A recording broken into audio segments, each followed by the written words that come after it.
mamaya sa dadalo sa rally na to na inorganize ng mga religious group, iba't ibang religious group, may paalala sila.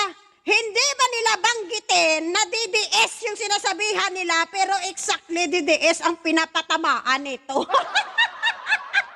Hindi kayo dito pwede DDS, mahiya naman kayo.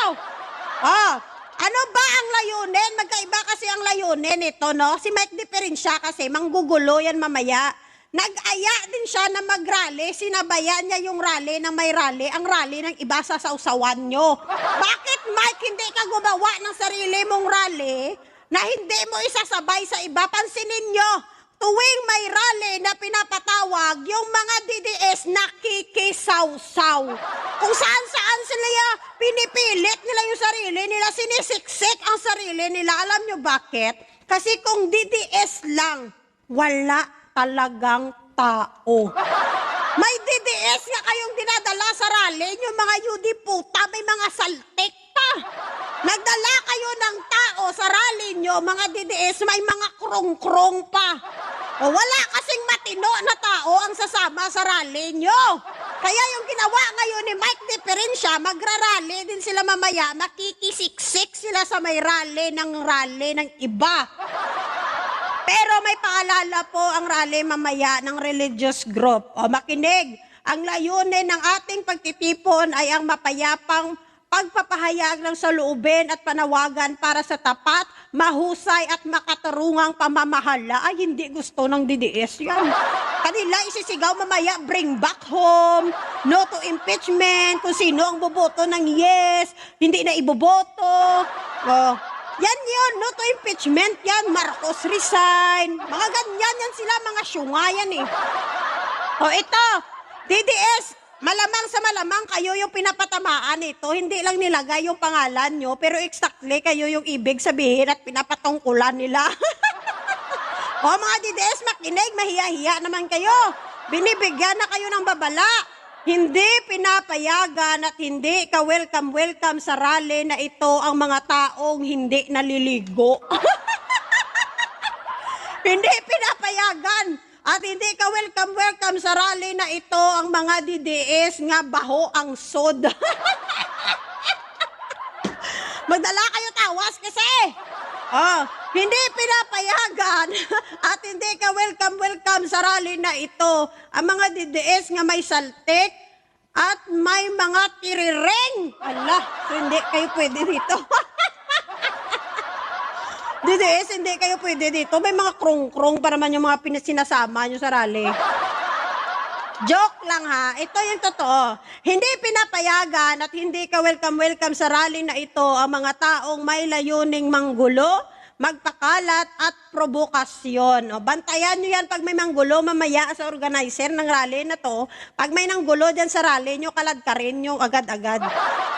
Number 2, paghasik ng karahasan o paninira, ayo di puta, DDS, giniya. DDS talaga yung sinasabihan. Mag-destabilize ng gobyerno. Agay, DDS, gini. Very, very DDS talaga yung pinapatungkulan. Number 3, gumamit ng rally para sa sariling politikal na agenda. Balda, gini. Mamaya sa organizer, pag may makita kayo nga placard, no to impeachment, Marcos resign, bring back home. Ayan, kalad ka rin yun palabas sa binyo nyo. Mahiya naman kayo DDS, makikisawsaw lang kayo at makikisawsaw lang kayo, kaya wag na kayo manggulo. Diba? Iilan lang kayo eh. Kaya, hindi nyo naman rally yan, kaya mahiya kayo. Wag naman makapalang mukha na guguluhin nyo yung rally mamaya. Mike Diferensya. Ano pa ang sabi dito? Ang rally na ito ay para sa mamamayang mapayapa, makabayan at nagnanais ng tunay na pagbabago sa pamamagitan ng tama at demokratikong paraan.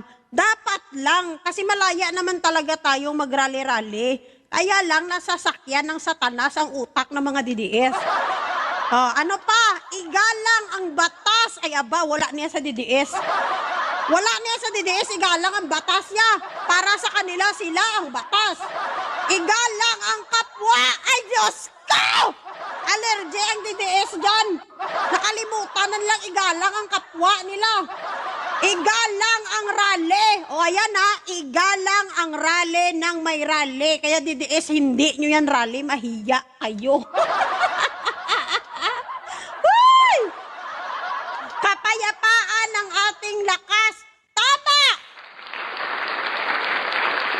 Pero ang lakas ng DDS, krong-krong.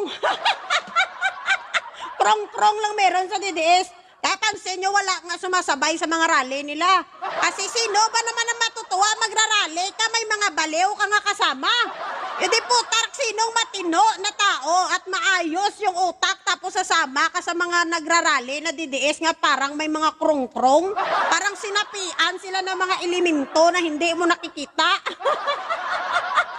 Ganyan ang epekto ng DDS virus sa kanila. Bigla-bigla na lang may sumasanib sa kanila na parang sinaniban sila ng mga ligaw na kaluluwa na hindi mo maintindihan kung good or bad ba yung nagpasok na engkanto sa katawan nila. Engkanto, maligno, aswang, or ano pa. So, ayan na. Paano yan? Paalala. Mahiya naman kayo DDS, ha? Hindi nyo yan rally. Tandaan nyo. Nakisaw-saw lang kayo. Mahiya naman kayo. So, ayan, mag-ingat kung mamaya ang mag-rally kasi alam naman natin na hindi talaga maiwasan na ang mga DDS manggugulo talaga yan. Kung sakali manggugulo, budyakin nyo. Tandaan nyo mga DDS, wala kayo permit sa rally dyan. Makikisaw-saw lang kayo.